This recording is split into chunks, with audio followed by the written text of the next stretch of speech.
Hey,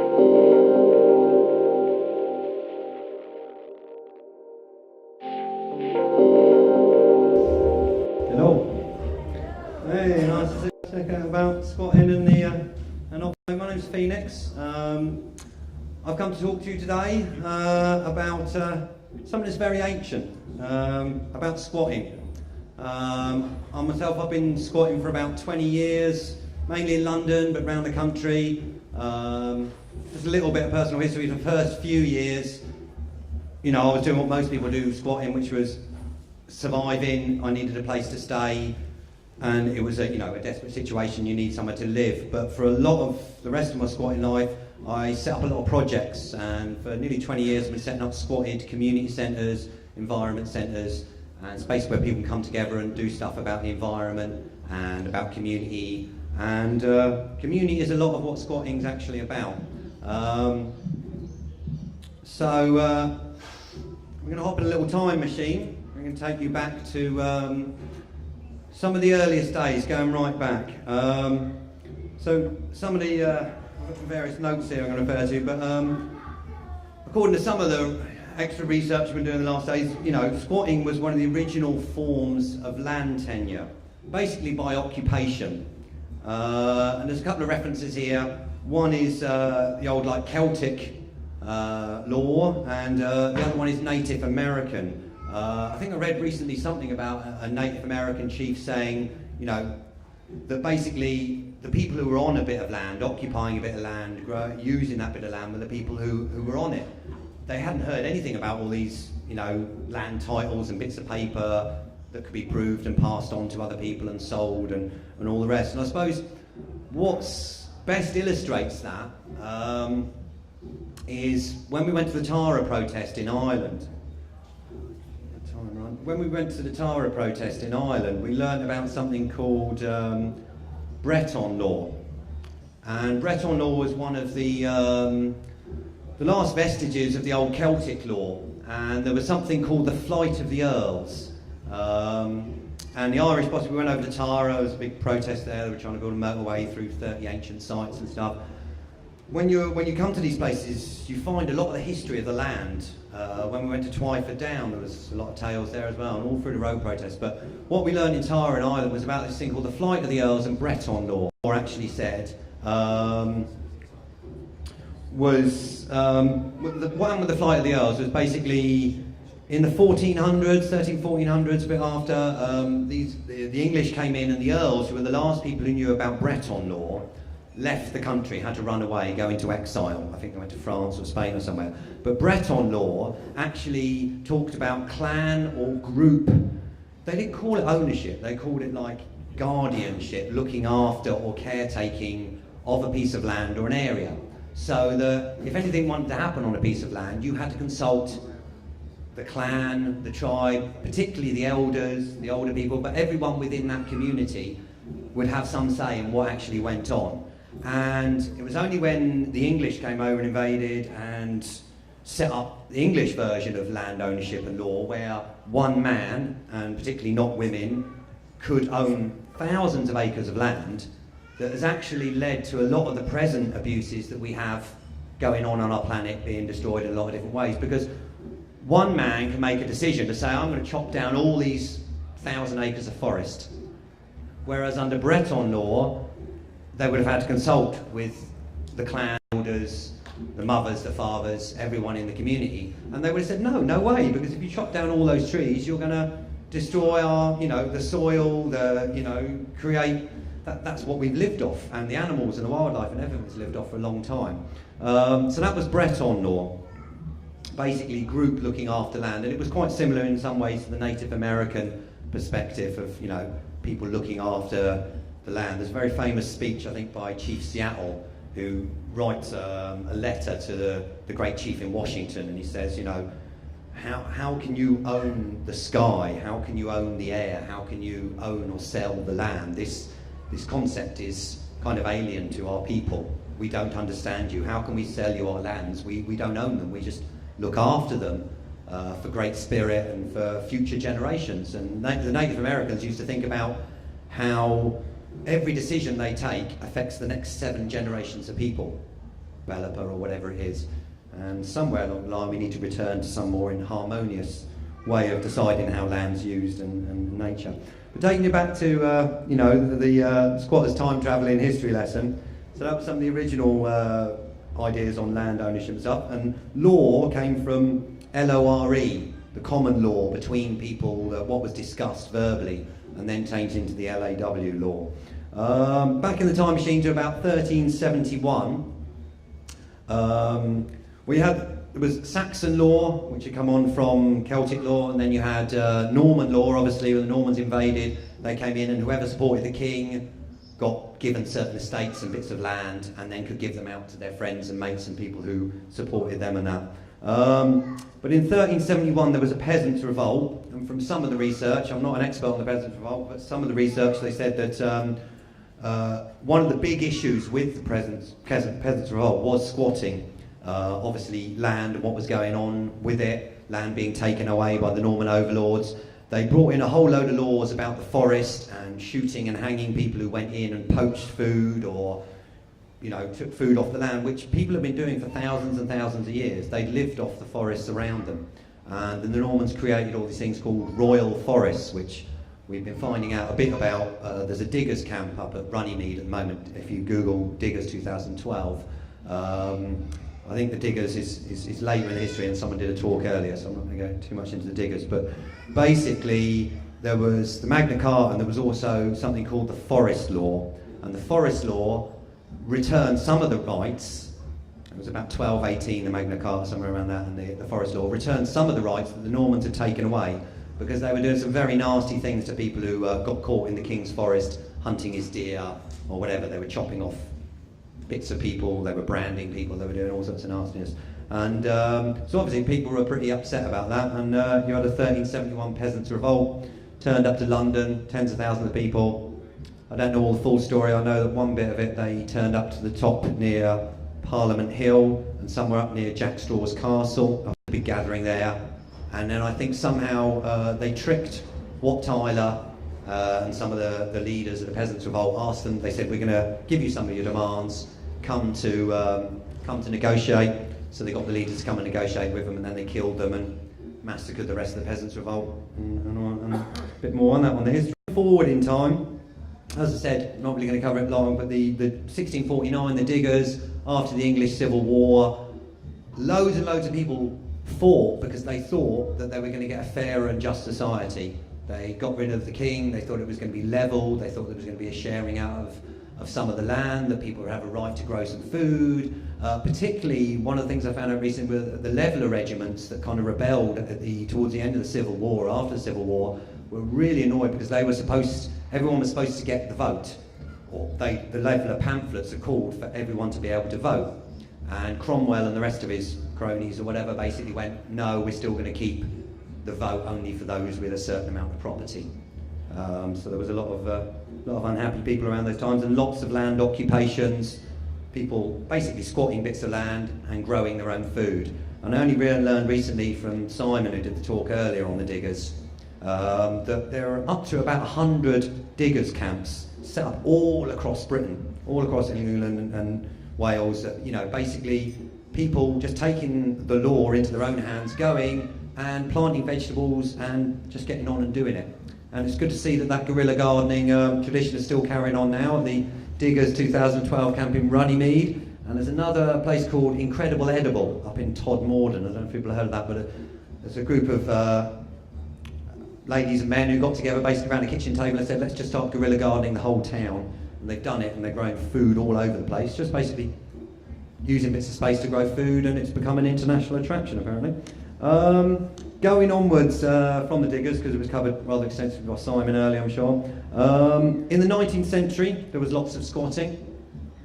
Squatting is basically to occupy a building or a piece of land when you don't have the land title, just to be there, to use it, to get on with it. It's been called lots of different things in different countries. I'll come to some of that a bit later. But there are nearly 1 million empty buildings in the UK, and over a long time there's been a lot of people who've moved into these empty buildings and used them, or onto bits of land and grown food like the Diggers did. And it's a bit of an ancient right, really, to have shelter.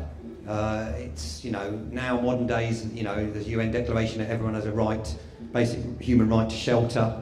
There's a few other ones I'll come into later with the laws they're trying to change in squatting on European rights and stuff. But as I say, 19th century was lots of squats, but mainly it was individual squats. Around that time, I'm not sure the exact history on it, but the Enclosure Acts were coming in around those times. There was the Highland clearances, where there were very violent clearances of people off the Scottish Highlands, and the Enclosure Acts, basically the landlords, the rulers that be at the time, started enclosing various bits of land and saying this belongs to such and such duke or lord or whoever it is. And some of those bits of land have been common land for untold time that people had used to grow food, or there's another phrase I'm trying to remember at the moment, but it was sounds something like curtilage, but it was tillage or something like that, that people had a right to go into the forest, collect wood, graze their animals. It was about grazing their animals and things. So, again, coming in the time machine, moving a bit forward on from the Enclosure Acts, and conversations recently with friends at festivals is what they're trying to do with the new squatting law now, which I'll cover towards the end of the talk, is one of the final Enclosure Acts, gradually privatising everything. But we'll come on to that later. So, forward in time now to apparently post-World War One. I mean, I'm going to talk a bit more about World War Two, post-World War Two squatters, but in my research in the last days, I found out even more that after World War One, there was lots of squatters, men coming back from the war, occupying bits of land and buildings and things like that. In fact, there have been lots of mutinies in the trenches towards the end of World War One, whole kind of groups where people just refused to fight because they'd had enough of the carnage and stuff. And when they came back to Britain, they started occupying bits of land and buildings. But the biggest wave of it happened in kind of 1945 and 46, actually going right on up until 1948, 49, and actually into the 50s. I've got some more extensive notes there, but basically, to sum it first of all, there were, you know, a lot of people came back from fighting in World War II. They'd been told, you know, they fought for a green and pleasant land. They fought for a few rights. My friend Graham was telling me his dad was told, you know, that they fought for freedom, they fought for freedom of speech, they fought for these things they were told they were fighting for. When they came back, they found out that, you know, a third of the buildings in London had been bombed out. Untold buildings were empty. That loads of people had either died in the war and left their building empty, or they'd left London, been evacuated, or they'd gone off to America or Ireland or wherever to get away from the war. And there were literally thousands and thousands of empty houses, apartment blocks, all different sorts of buildings, all over London, all over the country that were empty. Basically, it started in, I think some of the early bits of it was, there was a squatting movement in 1945, which was quite viciously repressed by the Churchill government. They called themselves the vigilante movement. The idea that they were vigilantly scouring the streets for empty houses to make sure they were occupied by homeless people. The 1945 vigilante movement started in Brighton, and people involved were anarchists, which probably made them more of an immediate target compared with the 1946 camp squatters. Then the huge one kicked off in 1946 and was still going into the 50s. There were all sorts of places squatted. It was all the army camps and RAF stations that were now empty after the war. People moved in and took them over places. The Mail, which in recent times with the law has been really slagging off squatters, actually said that these people were heroes. These people who fought in World War II had fought for homes fit for heroes, and they were told, when you come back there will be homes fit for heroes and we'll build a load more. And they came back and they were homeless, and the government didn't have enough resources after the war to build enough houses for them. So they took direct action. Some would say they took the law into their own hands, and they turned up to various different army camps and RAF camps that were just lying there empty, with a mob of like 200, 300, 400 people, families, mums, kids, all ages, and there'd be a couple of sentries at the gate with guns saying, you can't come in, and they're like, look mate, there's 200 empty houses, huts, bungalows in there, whatever, we're coming in. And they're like, you can't come in or we'll shoot you. And they're like, look mate, I was fighting the Germans 4 months ago, I've been demobbed, this is my demob suit, all my family are homeless, there's 300 of us, we're coming in now. And they moved in and they started occupying all these various army camps, formed a kind of, village committee, and started organising themselves. And obviously they're very organised people because they've just been in the army and stuff. There's some beautiful videos on YouTube you can watch, it's really great. It's like Chalfont St Giles, 1946, and it's got the BBC guy going to interview mother and father, and they're like, well, so mother, why are you a squatter then? And she's like, well, we moved into the army camp because we were living with like 4 kids. I can't do the accent, but we're 4 kids, and we're all living in a 1-bedroom place, and the oldest girl is like 15, and it wasn't right that we're all living in the same room with father. So basically, we moved into this army camp. And they show them getting a little organising committee together, and they're talking about getting the water on and sorting the electric out. And this guy saying, if I go and talk to the council as a representative committee, will everyone back me up if they try and arrest me, and this, that and the other. And there was actually a lot of negotiations initially in 45, 46. There was a lot of resistance from the government and councils. They didn't want people to take the law into their own hands, to house themselves, to become self-sufficient in housing, to use some of these thousands of empty army camps and buildings. There was also a big movement in the cities as well. They were occupying blocks of 100 flats and old hotels that were empty and stuff. Like I say, there's some very good YouTube videos which are quite a good laugh to watch. You should check them out. I think it's type in 1945, 46 squatters. A few other bits here I found from the research. 1946, what you hear about is the Communist Party stunt. In May 1946, the Communist Party, which was very strong then, was slagging off squatting. In fact, lots of Communist Party members were involved in squatting, but the leadership was slagging off squatting and all that sort of stuff. By September, it got so big that they thought, oh fuck, we better jump on the bandwagon. So they organised these 3 big spectacular squats. The Duchess of Bedford mansions near Regent Street and 2 hotels in Bloomsbury that had all been accommodation for offices. The Duchess of Bedford mansions was once again going to get rented out to the rich, which was a huge rent for working class people who couldn't afford. And these squats had huge publicity at the time. There was a big rally in Trafalgar Square in support of the squatters. The police surrounded these squatted places. There were video clips of people chucking food up to the windows, most of it not getting caught. But it was all over in a few days because they arrested the so-called ringleaders, and the Communist Party backed out and left all those people who had been used as cannon fodder. They were very much left in the lurch.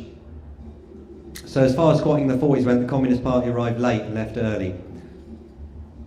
So who were the squatters in 1946? They were mostly soldiers returning from the war. And this was, I can't say how massive this movement was. It really worried the government. From Brighton to London to Manchester to Birmingham, Cardiff, all the way up to Scotland, there were large squatters communities setting up. All around the countryside, people occupying army camps, RAF camps, and getting on with it. And obviously this really wobbled the government, because if everyone sorts out their own housing and sorts themselves out a lot more, then there's not as much for the government to do, and people start questioning things. So they tried to repress it a lot in 1945, 46, 47. They tried to make it difficult for people to get the gas, the electric. But then they started realising this is just too big, so they actually started granting people rights to have the gas and the electric and the water put on, and went, well, at least there's 400 families there housing themselves, let them have electric, let them have gas and water or whatever it was.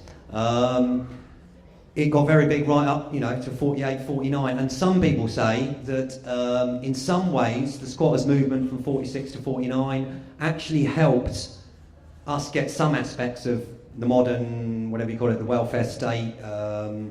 There's some Green Party leaflet years ago that says that they brought in the beginning of the dole, whatever it was, 5 shillings a week after the war, to ensure the lack of social unrest. Because if you had all these soldiers wandering around with nowhere to live, no food, and these people who were trained to fight, they learned all the arts of fighting, and suddenly they were like, you've got a demobbed army wandering around the countryside with no food and nowhere to live. They're going to start taking over a lot of things, so we better start giving them 5 shillings a week and trying to get them some housing sorted out. And there was a big rush to build housing a lot after the war. So, good on the 1946-49 squatters, helped us to get some of the welfare state, the NHS, all these things that current government's trying to dismantle massively.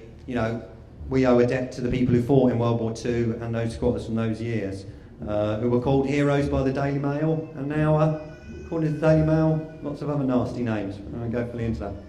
Okay, so just a bit about squatting. For most people, squatting is about housing. For most people, it is because you really need somewhere to live.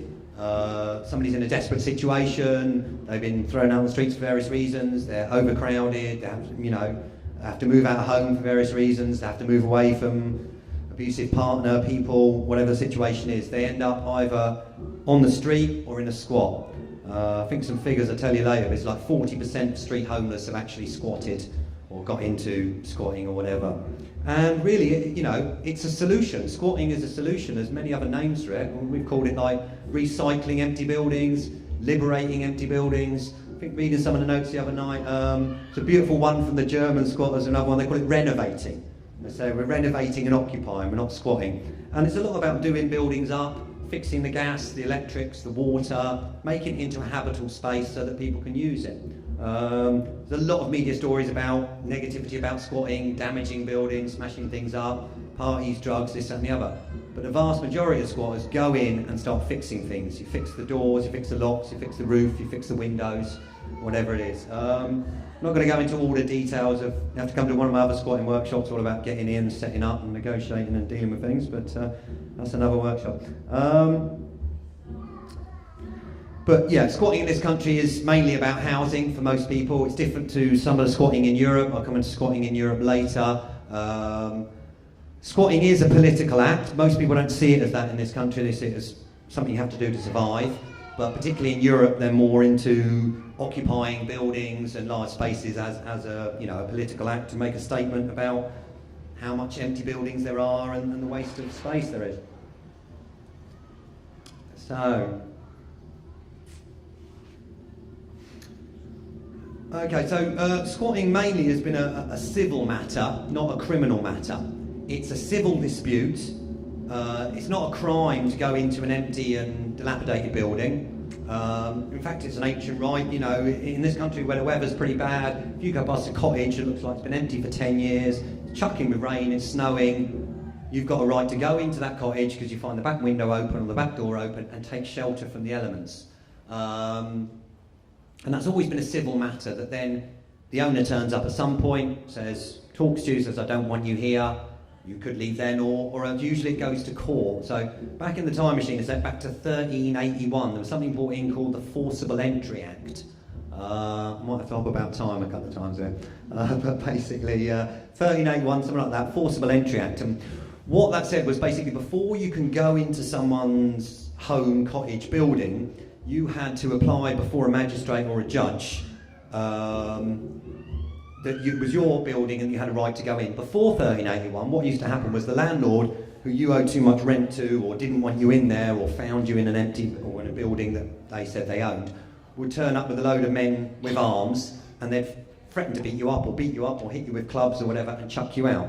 But this was leading to a lot of fights all across the country, and the rulers that be at the time went, right, we're going to bring in the 1381 Forcible Entry Act. Before you can force entry into someone's home, whatever the details of their tenure or whether they own it or not, or the lease, whatever, you have to go to a magistrate and explain both sides. Well, you have to explain your side, that you own it, that you've got title because William the Conqueror gave it to you, or your auntie or your grandma left it to you, or whatever. And then the other side has to explain why they're there and whether they're behind with the rent, or they just found it empty, or they moved in, or whether they don't believe that this other guy actually owns it and he's lying, or whatever. So it was always a civil matter, a civil argument, discussion, disagreement between the landlord, who claimed to be the landlord, and the people who were in it. And that's always been the way. In our country, if you walk across a bit of land, trespass is a civil matter. They can say to you, you're trespassing on this bit of land, or you're trespassing in this building. But then it's just a civil matter. You can take it to the courts, you can discuss it or whatever, and then the court makes a judgment, and then they can get the bailiffs or the men with clubs to come and kick you out with a court order or whatever. I'll come to it a bit later in the talk, but the government now, recently, they're bringing in September the 1st, making trespassing buildings a criminal offence, which is actually, I'll come on to it later, but it's, last of the Enclosure Acts, a way of actually tell you a frightening fact now that I was going to use later, but basically, apparently, the government at the moment is predicting that when this new law comes in from September the 1st, they will be rounding up, putting in prison, putting through the court system between 350 to 4,200 people per year under the new squatting law. That really shocked me last night when I found that in some of this research. Between 350 to 4,200 people a year they want to put in prison. It costs more to send someone to Eton than it does to send them to... it costs more to send someone to a prison than it costs to send them to Eton, to the top public school or whatever. And it's like, why are they wasting all that money putting us in prison when we could use some of the million empty buildings? Anyway, on with the thing. Civil matter, not a criminal matter. There were attempts in the 1970s to make squatting a crime. It's already a crime in Scotland. Scotland, the Trespass Act. There's not a lot of squatting in Scotland. You know, you've got the remnants of the Enclosure Acts and stuff. So, 1970s. They tried to make it illegal. In some ways, they've been trying for long years. There was a trespass law that they brought in during the 1970s, which brought in the protected intending occupier. If someone is about to move into that home in the next week or two, it has to be prepared for them, it has to have carpets and the electrics and the water on, then they can turn up and not take you to court, as they usually have to in squatting cases, and basically say, someone's about to move in 2 weeks, you have to move now. But they have to definitely prove that someone is about to move in. That was the protected intending occupier, which changed it slightly. But also during the 70s, they brought in, well, the 1977 Criminal Law Act, which actually gained us a lot of squatters' rights. It kind of backfired on them. A lot of squatters, when they move in, set up something in the window or the front door, inside and out, visible to anybody who turns up as an owner, called Section 6, Criminal Law Act 1977. It basically says, this is our home, we intend to stay. At all times there is at least one person in occupation. If you want to get us out, you will have to go to court and explain, you know, why it's yours and why we should move. And that was brought in to protect tenants in 1977 from landlords turning up and forcing their way in to actually kick people out of a building. But squatters turned it around, printed out Section 6 and stuck it up and said, before you landlord force your way into this building that we're occupying by squatting, you have to go to court and do the rest. There were a lot of famous squats in the 1970s. Famous ones, Elgin Avenue, Huntley Street. That was big news. There were solidarity actions all around the world the night of the eviction. That was in 1978. There were lots of big squats in those days. There was Freeston Road in West London. Preston Road, yep. Memory team was good. In West London, they declared UDI, Unilateral Declaration of Independence. They wrote to the United Nations demanding recognition as a sovereign state, and the people who went to negotiate with the GLC, the Greater London Council, were called ambassadors, and everybody was a minister for something. Somebody seems to remember there were lots of ministers of alcohol. Freeston Road did the best squatters paper. It was called the Corrugated Times.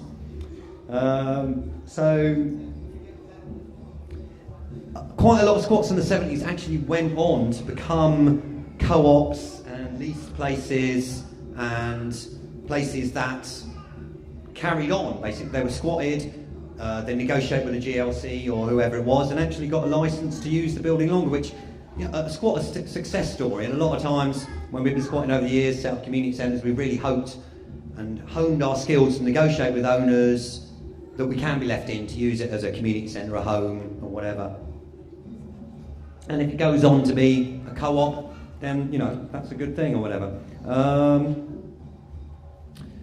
There was other famous ones at Elgin Avenue in the 1970s or whatever. Basically, there was a massive, great big long road. There's a guy, Piers Corbyn, a friend of mine, very top geezer. Basically, the story was it was a big long road, basically, with, I don't know, 100 houses or something. And all around the area of Ladbroke Grove, West London, there was big squats community. We squatted a college there recently, a few months ago, and Piers Corbyn turned up and came to chat to some of the new squatters. And basically he said, there was a massive squatting community in the 70s in West London. He said around that area, within whatever, a few miles, there were 3,000 squatters. So he said, we had a London Squatters Union, we had a newspaper, we had an office printing things, all stuff. He said, so when we wanted to have a demonstration, he said we had a demonstration. Suddenly about 500 people all turned up. And he was telling about The Clash and Joe Strummer and all sorts of famous bands used to turn up and play, and this, that and the other. So the basic story was the GLC had loads of empty buildings lying around. GLC turns around and says, we want you 300 people to get out of these however many houses in this street. And Piers Corbyn and others went, no, we're not going. And they went, well, you will go because we'll send the police in and blah, blah, blah, and this, that and the other. And there was a big hoo-ha for quite a few months. And then in the last section of it, they went, right, we're going to send the police in and evict you. And basically there was 300 people, including families and kids. And I think the GLC or the government at the time turned around and said, we will rehouse the women and the kids, or the families and the kids, but none of the rest. So about 120 of you or whatever, not all 300. They went, no, everyone gets rehoused or we all barricade in and we're not doing it. So they refused. They went, right. So they barricaded off either end of the street, had a massive, great big demonstration, got loads of people in, barricaded all their rooms, and it was all in the newspapers at the time, and the police come to negotiate with them and stuff. And they held firm. They stood firm, and then basically the GLC and the government backed down, because there was another beautiful thing at the time that they created, which I think the modern squatters movement should take on as well, is they said 1 eviction, 2 new squats. So every time there was an eviction in the 1970s, there was a permanent subgroup, working group, whatever you want to call it, within the squatters movement in the 70s, that was always looking for and opening new buildings. So every time they evicted 1 GLC building, they opened up 2 more.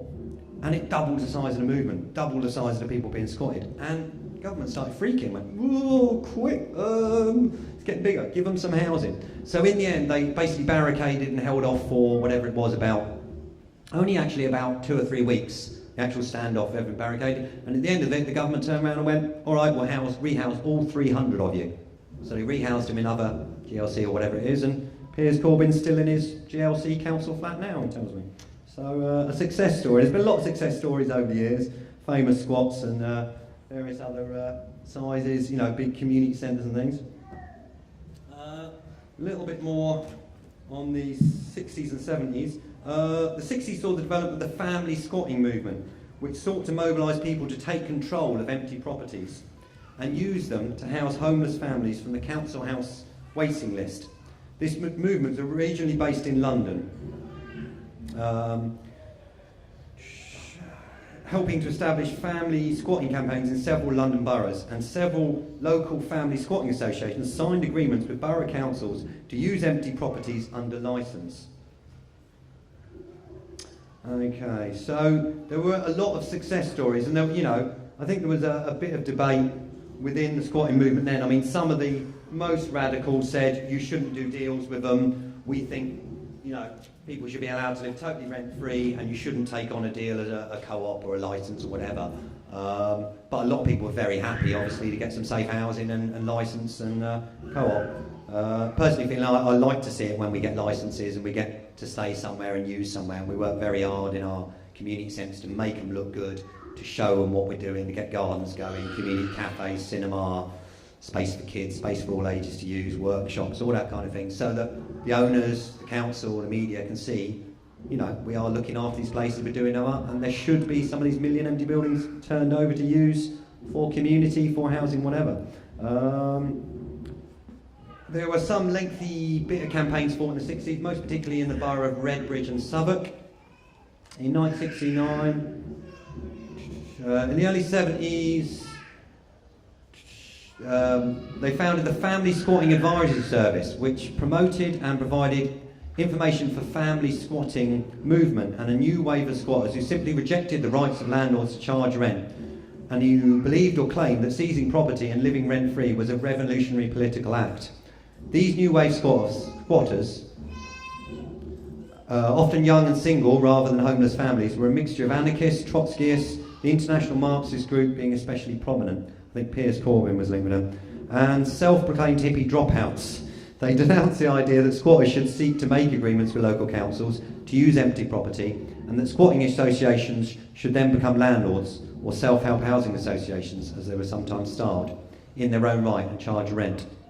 Local authority housing departments faced rising court costs when evicting squatters, often resorting to taking out the plumbing and toilets in empty buildings to deter squatters. In the 1970s, some housing councils would attempt to deter squatters from entering their properties by gutting the houses, rendering them uninhabitable by pouring concrete into toilets and sinks, or smashing the ceiling and staircases. This is, what we found a lot when I was squatting late 80s, early 90s, is that, some of the buildings you got into were completely trashed. And you couldn't believe, the councils were basically the bigger vandals than what the Daily Mail accused the squatters of being. They're smashing up toilets, smashing up the facilities, smashing up the stairs so that no one can use it. It's like complete vandalism. So, again, squatters have to do a lot of repairs, fixing things up, sorting things out, and all that kind of thing. Okay. In 1979, there were estimated to be 50,000 squatters throughout Britain, with the majority living in London. There was a London Squatters Union around Huntley Street, which organised its own festival. There is a law, there was, about adverse possession. Basically, if you're in the same space for up to 12 years of continued occupation and you can prove it, then basically the building can become yours. If you prove you had a letter 12 years ago to show you were there, no one's turned up for 12 years to say, get out, it's my building, then you have a right to put in a claim and it become yours. It happens very, very rarely, but there is something there. Reading a bit last night about all the different international laws, there's similar ones in Brazil and a bit in Canada. I think Brazil, if you're somewhere between 5 and 12 years on a piece of land, after 5 years you can put in a title claim, and after 10 years it becomes yours. So if the landowner doesn't come to kick you off, then basically it can become yours.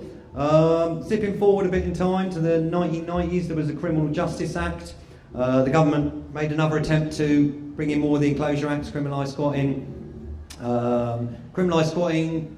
criminalise travellers. The Freedom Network was set up, campaign bringing together squatters, travellers, people who did parties. They tried to outlaw to a certain extent parties after dark, outside, using repetitive beats.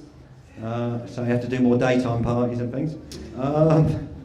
And restricting hunt sabs with aggravated trespass and things like that. They've gradually been chipping away at this privatising space with the trespass laws, brought in aggravated trespass, and this new law they're bringing in September 1st, criminalises trespass in empty buildings, residential buildings only.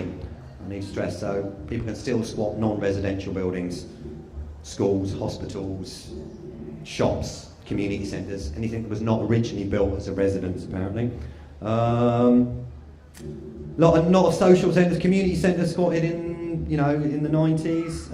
Some of the famous ones, the Cool Town, the Rainbow Centre we're involved with, a few in the audience. Basically, we squatted a big old church in Kentish Town. Managed to negotiate a deal with the Church of England. We had it for about 2.5 years. During that time, thousands and thousands of people came through that place. People came from all over the world and just round the corner to have a cup of tea. It was open 24/7, 365. People would come in, get a cup of tea, have some food, meet other people, share skills. It was a long mission. It was a hard mission at points, but it brought a lot of people together. We did open up a lot of other squats and be a support for lots of other projects and protests. And that's one of the beautiful things to see for these community centre squats, is that many new projects are born by claiming that space, by reclaiming that space, by recycling it. People come in and say, can I use one of them 10 rooms that are empty for a bike repair workshop or a computer repair workshop for silkscreen printing or a space for whatever. And they come up to you a few years later and go, I've got a bike, I'm self-employed doing bike repair now, or I've got my computer business going, or whatever it is. If you have space, things can happen. There was a big wave of protest squatting in the 90s with the M11. A lot of the road protests movement came into the city and occupied massive, great big areas in the East End, around Leytonstone. One of the most famous, Claremont Road. I remember getting taken up by a mate of mine there in the early 90s and going, look, they're all growing weed in the back garden and it's amazing. It was a big community and people chatting, and they knocked down some of the fences, and this old lady called Dolly living in the middle, and she went, Adolf Hitler never moved me, I'll be fucked if he DOT's going to move me and all this. And there was big resistance, lots of direct action jumping on diggers and all that, and lots of squatted houses. Very famous eviction of Claremont Road, where they came in with like 500 riot police to evict all the different houses and people up on scaffold towers and down in tunnels and locked on to various things. But come to my direct action workshop for more on that. Wanstonia was another little famous one, similar in the 60s. They basically, 4 houses squatted together in a path in the M11. They declared themselves an independent state and they issued their own passports and had a press release and media and all that. It was quite funny actually, quite a little laugh. So yeah, 90s, noughties, coming round to a little bit of the modern stuff that's going on now, I think. Bit of Occupy, we've already got about 15 left, something like that, so let's see what we got. Okay, so what do we want? The law now, and then on to Occupy, I think, and a bit about international. So basically the new laws. Basically, from September the 1st, we've just heard in the last week or two, the government is going to criminalise trespass in residential buildings. Last of the Enclosure Acts, getting rid of an ancient right we've had to shelter in empty buildings for a long time. Total tyranny. Absolutely bang out of order. What are we going to do about it? What are we going to do about it? You know, when they, when they came for the whole thing from World War II, but when they came for the miners, we didn't do anything. When they came for the travellers, we didn't do anything. When they came for the squatters, we didn't do anything. When they came for me, there was no one left to complain. Stand up for the homeless and the squatters and the dispossessed and the poor people, because that's who they're going to start rounding up. Frightening thing I heard the other day from the Eviction Resistance Network, a new network that's set up basically to resist these new laws. The police are already going around in East London and putting this section of this new law on residential squats that are already squatted. They're doing something very dodgy. They're making this law retrospective, which is actually illegal somehow, but basically they're sticking the law on these doors of all these residential squats saying, do you realise residential squatting is now illegal? And technically under this law they can kick in the door of someone that was squatted 2 weeks ago, 2 years ago, 5 years ago and arrest them for squatting. We're going to have to think sideways to try and get around it. It says if you're living in the building, maybe we're all going to have to be visiting the squat in future or coming and working on a project there on shifts or whatever. There is going to be a lot of resistance to it. We did a massive amount of campaigning before, a load of anarchic type people who really aren't into politics, got really involved with politics, went down to Parliament, lobbied MPs, bunged out thousands and thousands of leaflet. A campaign from the 90s was resurrected, a squash campaign, Squatters Action for Secure Homes. They worked their trolleys off, there's a load of other of us, gave out loads of leaflets, did direct action. We went and sat on Kenneth Clark's roof, protested about it, trying to get some more media on it. We went down on the night the government said they were having a consultation. It was badly written, it was badly done. They gave us a minimum amount of time at the end of the summer to reply, about 12 weeks, which is the minimum under government guidelines. They didn't do a whole load of extra things for their consultations, like make it accessible to people who don't read English, people who can't read properly, people who've got learning difficulties, gypsies, travellers. All these people will be affected by this law. Many travellers squat buildings, a factory and park their vehicles around it. And they're going to be rounding people up, arresting them, putting them in the prisons that are more filled up. What are we going to do about it? So basically, these new laws are coming in from September the 1st. 96% of the people who replied to this consultation said, don't criminalise squatting. And we had some major support. There was the Police Federation, the Lawyers Bar Association. Who was the other big ones? It was like lawyers, police, students, all sorts of massive, great big, lots of housing, charities, crisis, shelter. All these different groups said, don't criminalise squatting because you will end up causing loads more problems for the charities, for the housing, for the council, for everything. In fact, Squash did a report. It said the government's trying to save £350 million with this dodgy legal aid bill, which will basically, long story short on that, is that they're removing legal aid from everyone, including domestic violence cases, children, everyone. It was one of the most unpopular bill ever. It was defeated so many times going through Parliament. I'd never been to Parliament in my life till this was coming. I've now been in 3 times. I got chucked out once for networking too much, apparently. I was spotting where all the windows and the roof access were, I think. But anyway, moving on. Basically, 96% of the people said don't criminalise squatting. And about 3 weeks after the consultation was in, and we worked really hard, we thought, yeah, we won, 96% said don't criminalise squatting, including the police and the lawyers. They went, right, we're going to criminalise squatting in residential buildings, but just in residential. And we went, hold on a minute, how's that fucking democracy? 96% of people say no, and they do it anyway.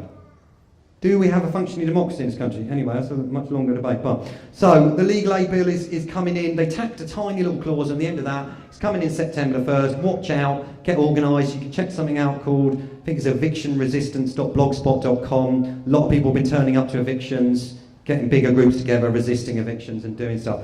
There was no need for this new law. There is something called the Displaced Residential Occupier, which basically means that they did a year's, I came back from travelling and I saw a year's worth of really horrible propaganda saying squatters break into your home, they drink all your wine, they use all your clothes, they trash your gaff while you're on holiday or while you're down the shop shopping. Absolute bollocks. You cannot do that. You can only squat an empty building. If you squat a building that is someone's home while they're on a holiday at shops, the police turn up and say, there is a law called the Displaced Residential Occupier Law. If you displace a residential occupier from their one and only home, you can be kicked out by the police straight away. They'll turn up and say, get out now or we'll kick the door in, or they just kick the door in and chuck you out. But the media kept saying, squatters take homes, squatters take homes, squatters will come around while you're on holiday. All these kind of things like Eastern European gypsy gangs invade your home and drink all your wine while you're away for 3 days. And 50% of the newspaper articles were actually about tenants. There was one about, oh, this woman who works for Brixton Housing, she's spotted my house and trashed it. And it wasn't, she was a tenant who was behind with the rent for 3 months, and the woman came round, had an argument with her and said, oh, you're a squatter. She's not, she's a tenant who's behind with rent. But this law could be used on tenants who are behind with rent as well. Crisis report says 39% of single homeless have squatted. So basically this law is criminalising homeless people, the dispossessed, the poor. There are nearly 1 million empty buildings in the UK. No one's quite sure of how many homeless people are, but it's probably about 10 rooms for every homeless person. There are 1 billion squats locally. 1 billion squatters globally. 1/6 of the population of this planet are squatters. You think way back to, it's only actually the last 700, 800 years that we've had these land laws where one man can own 10,000 acres and the rest of us are crammed into a bit on the side that they say you don't own. Reading a lot last night about the international squatters, the shanty towns. There are places where 500,000 people squat. Apparently half of the people in India are squatters. It's massive all over the world. There's a large amount of people who are landless, who are homeless, who are dispossessed by this unfair land system we have. Okay, so there's quite a few bits on squatting there. The international I can come around to more, but I want to do a little bit on Occupy towards the end. I don't know how I'm doing for time, but probably only last sort of 5-10ish. So Occupy, the Occupy movement, just to do a little time travel.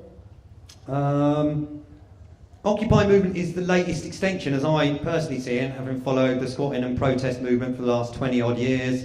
I personally got involved through Twyford Down, the road protests, saw the amazing energy when people get together, take direct action, even 5, 10, 15 people, even more when it's 300 of you all chanting towards the security's lines and you just go through them like butter because everyone's singing together as one. When you come together, you can do amazing things. Now, there was the anti-war movement of the 1960s, anti-Vietnam movement, mass protests there, America, Britain, all over. 1970s, big protest, Greenham Common, the women's camps, they were occupying spaces, they got evicted many times, they kept coming back, kept doing it. 1980s, various punk movements and the Stop the City, particularly related to the modern Occupy London Stock Exchange, with various attempts in the 80s to stop the city, to occupy. Even going on into the 90s, it brought a massive amount of us together through the Criminal Justice Act, the Freedom Network, there was Reclaim the Streets, came a lot through the partying movement where we blocked either side of the street. I think one of the first Reclaim the Streets street party, the one in Camden, came out of the Rainbow Centre's creative space, some of the planning meetings and stuff, and we just drove a couple of cars into each other at the Camden Crossroads at about 2 miles an hour, and then suddenly 400 people piled out the tube and set up kids' areas and music, and Rinky Dink turned up and all the festival crew and raved on. But so those protests have taken over spaces relate on to Occupy. The road protests particularly taking camps, going on to Occupy, basically taking camps in the cities. The history of it going on is the international conferences from the road protests. A lot of people from the late 90s on into the noughties actually started going to the international protests like Prague, Genoa, Stockholm, right on into like Copenhagen. And there was a massive amount of people getting together, getting inspired, and basically temporarily occupying convergent spaces, using consensus, using these discussions. It was amazing to watch 20 different nations all sitting in a big spokes council thing where they got translated through 4 different languages, and there was like wedges where you had a representative that dialogued with the group behind them and then fed into this massive, great big consensus process. And also, you know, direct consensus happening on the protests in the street and stuff. Going on to the G20 and the COP15 Copenhagen kind of protests, Davos. Social centres were picked up a lot from. I mean, we've been doing squatting community centres for years, but the social centres movement came back from Europe after a lot of people had been to those protests. They saw that in Germany, in Italy, in Spain particularly, very, very organised squatting in Spain. If I had a bit more time, I'd like to do some more about all the international squats, but Spanish had to get organised because of the fascist Franco regime. Very, very organised. They don't moan about having meetings in Spain. They go, you have to get organised, otherwise you will, whatever. Basically, a lot of those social centres came back and set things up here. The climate camps came out into the noughties, and climate camp occupying spaces with tents. Occupy, in part, came out of a lot of those different movements and ideas, and it was people from all the different years that have helped, young and old, a whole fresh wave of really young-faced people at these things. But Occupy has gone global. It came up, I've got to do one other bit, was Parliament Square. We occupied Parliament Square a couple of years ago. 30 tents, people from all over the world, protesting about the illegal wars in Afghanistan and Iraq. At that time, we picked up on the international stuff. When we went to Copenhagen, they called for people's assemblies to happen all over the world, particularly like the South American, the indigenous networks, the Zapatistas, various groups said, let's have international people's assemblies set up everywhere. Governments are corporatocracies, they're failing basically, and we need to have people's assemblies where we get together and decide what we want to do, take the power back from these multinationals that are running our governments now. Your vote doesn't matter. What matters is who pays for the candidate to be elected. I think there's some quote in that film about the Charlie Wilson's war. He says, the voters, he's an American senator, he said, the voters don't elect me. He said, my campaign contributors elect me. Whoever gets the most money contributed to them is the one that wins because they spend the most money in their campaign. You look at the 2 American presidents, got very similar contributors from all these different banks, oil companies and various things.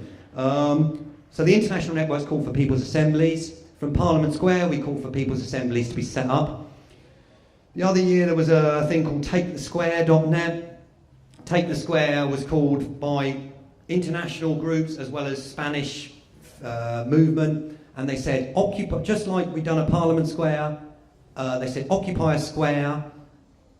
The timings around then, there was the Arab Spring, people occupied Tahrir Square, various other ones. They started setting up camps and old blue plastic tarps like we'd done on the road press for years, and basically got together and started talking. They came out of the houses, they met each other, and they talked to each other, and they said, I'm really unhappy about what's going on with the world, about our government, about lack of transparency, about democracy not happening, about banks robbing us blind. We are not in a recession, we are in a robbery. They are robbing us blind. And they do it every 10, 15 years on this cycle of boom and bust. They know what they're doing. They're fleecing people. And so basically the Occupy movement came together from TakeTheSquare.net. The American Occupy Wall Street happened. Very successful. It was really clamped down on the first few weeks. It was blanked in the media. Facebook started taking things off. Yahoo disappeared people's emails that were saying about it. I remember early on I was Facebooking like mad, trying to avoid Facebook. We all do it, but it's CIA books, very monitored. My Facebook thing got shut down because I was going on about New York, has now spread to San Francisco and Chicago. It was going off in 20 cities around America, very exciting. The October 15th action got called, Occupy London Stock Exchange happened.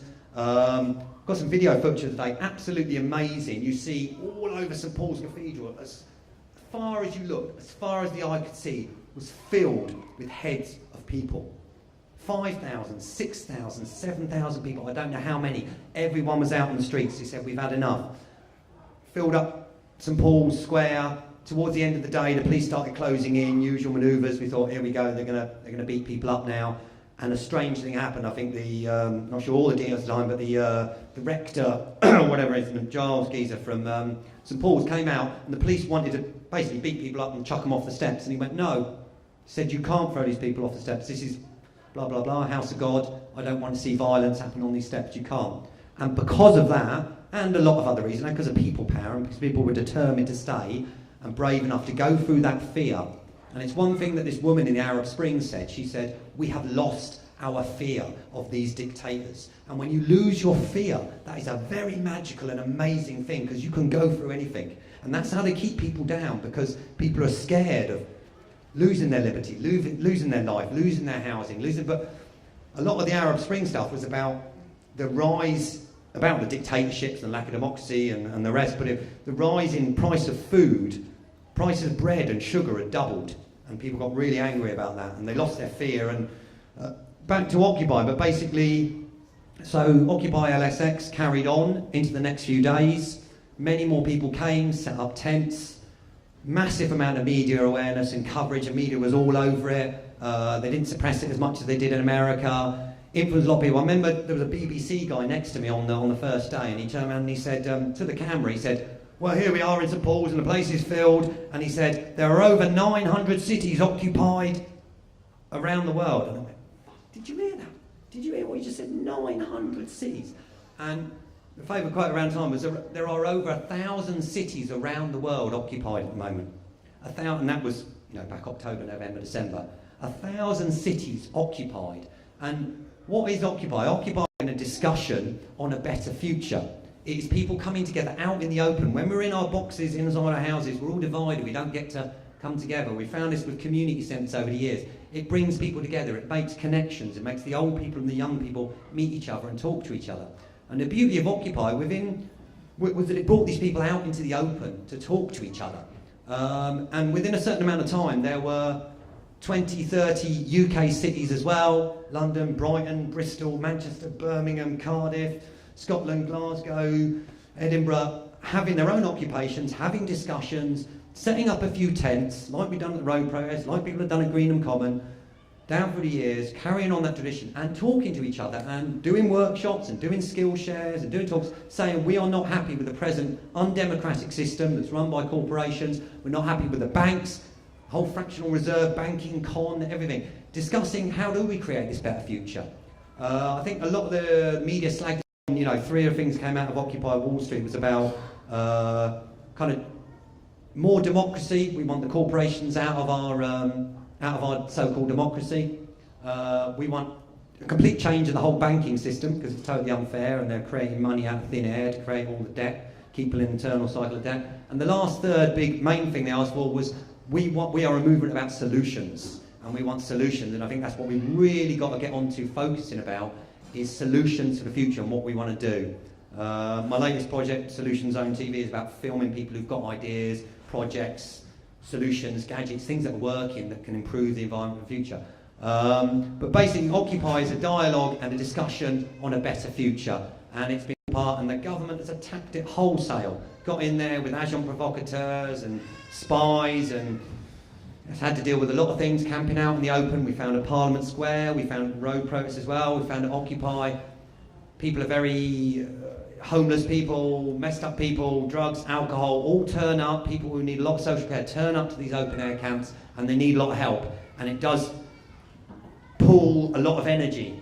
But the most important thing is about meeting in the open and carrying on that dialogue and discussion. And one night I was hands for I agree, consensus, whatever. And this was stuff that was worked out for the activist movement in the 80s, the 90s, in the international protests of the noughties and stuff, was getting used in London, out in front of everybody, but not just that, in 1,000 cities around the world. People were doing direct democracy, reclaiming their rights and using it, and discussing things, and also coming out with what they wanted to do about it, and taking action as well. It wasn't just about talking. People would go off and do actions on banks or community things or do stuff together. But one night I was there and there was a talk and discussion, it finished up, and then me and a few mates, we stood next to these two geezers, completely pinstripe suit, proper banker, London. They looked like just come back from the pub, had a couple of pints, and they're there, grey hair, looked like, real old banker geezers. And That's what and I said, excuse me, sir. I said, what did you think about the discussion and debate tonight? And this old guy said, yes, I thought it was very interesting. It was, really incredible to see everyone debating and talking, discussion. And I just thought, I would probably never, I mean, a lot of people are a bit suitist in our alternative culture or whatever, but I would never probably have actually had a conversation with that guy ever in my life, unless we'd been there at that Occupy, in that open dialogue and discussion. And to wind up really, I mean, that is a very healthy thing in our society and in our world, to have an open, out in the open, so everyone can join in, all welcome, all comers can come in, can get involved, and can talk and discuss about the future, is exactly what we need to be doing now, and we need to carry on. And the Occupy movement is carrying on. The government's given it a load of flack, but there are a lot of brave people out there still camping, still doing it, still trying to get stuff together. Particularly the London movement needs a lot of help at the moment, I think, been pushed a lot by the government and the media and stuff, but it's still there. And the Occupy movement around the world. America had 75 cities or something occupied, and again, been very heavily repressed, even more than Britain.